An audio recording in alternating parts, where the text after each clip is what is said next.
Johnny goes to school. Johnny স্কুলে যায়।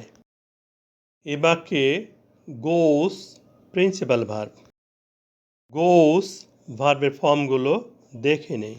গো বা গোস অর্থ যাওয়া।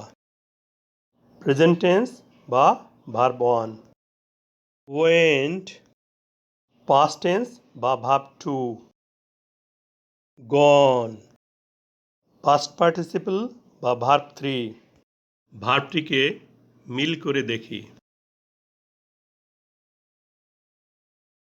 এক নং বাক্যে গোস প্রেজেন্ট টেন্স বা ভার্ব ওয়ান।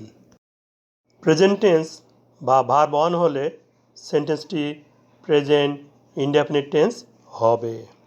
তাহলে গোস প্রেজেন্ট ইনডেফিনিট টেন্স। এ বাক্যের সাবজেক্ট জনি। জনি একটি নাম বোঝালে third person singular number. Subject Johnny third person singular number এবং সেন্টেন্সটি প্রেজেন্ট ইনডেফিনিট টেন্স হওয়ায় গো ভার্বের সাথে ইএস যুক্ত হয়েছে। এ বাক্যের মূল ক্রিয়া যা। মূল ক্রিয়াপদের সাথে অন্তস্থ অ যুক্ত আছে।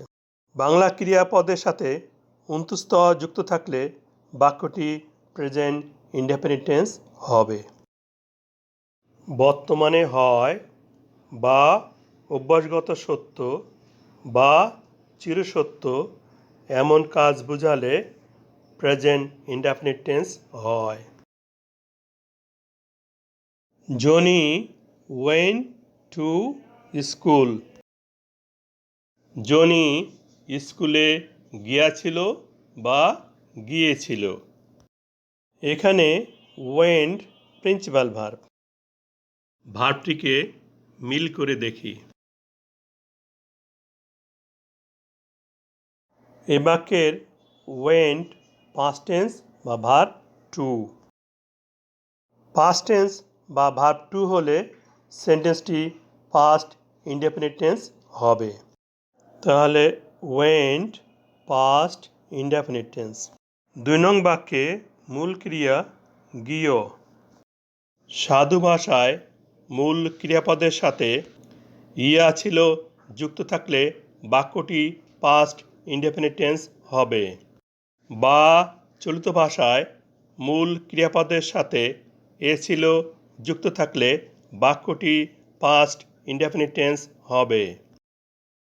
কোনো কাজ অতীতকালে সমাপ্ত হয়েছিল বোঝালে বাক্যটি পাস্ট ইনডেফিনিট টেন্স হয়।